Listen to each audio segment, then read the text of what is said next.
Hi, my name is Adam Whitmer. I'm the founder and host here at ComplianceCohort.com. This compliance clip is going to talk about the flood notice for the detached structure exemption. So what has happened is I've received several questions over the years on how the flood notice applies when you're utilizing the detached structure exemption. Specifically, what if you have a home that is not in a flood zone? So you have a residence that's not in a flood zone, but you have a detached structure, maybe let's just say a barn that's used for consumer purposes and is not a residence, but it's down the hill and it's actually in a flood zone. It's not used for ag purposes. It is used for consumer purposes. It qualifies for the detached structure exemption.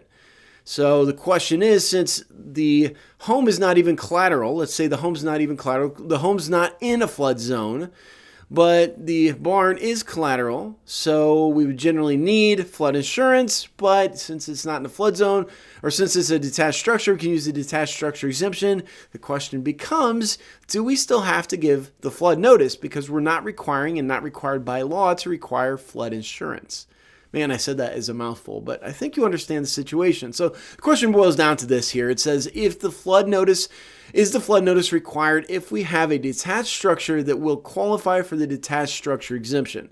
So the way this question really works is we're not taking the residence as collateral, or the residence is not in a flood zone.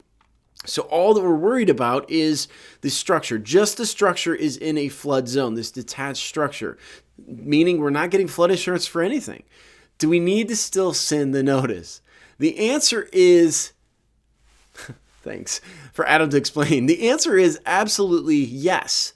The interesting thing about the detached structure exemption is that it only excludes the requirement for purchasing flood insurance. So you still have to do a determination, and you still, number two, have to provide the notice.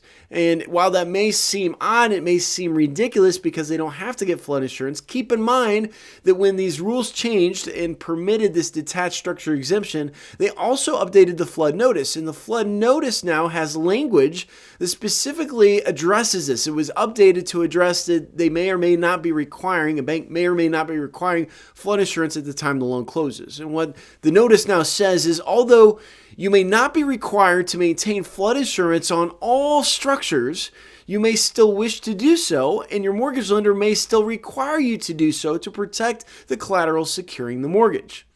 It goes on here and it says, if you choose not to maintain flood insurance on a structure and it floods, you are responsible for all flood losses relating to that structure. So this is language that applies to detached structures and is a disclosure that the consumer gets, and that's why this notice is imperative that they receive this so that they understand that they could have a loss in the event of a flood. Well, that's all I have for you in this compliance clip. If you've not seen the compliance cohort before, not familiar with us, check us out at ComplianceCohort.com. We have a lot of free articles and free videos for compliance professionals just like this one. A bunch of resources because we actually have a free membership that's available to any compliance professional who thinks that this type of thing is exciting and interesting. For those of you who already are members, we appreciate you watching. We appreciate you referring new people. And until next time, I hope you have a wonderful day. Thanks so much for watching this clip.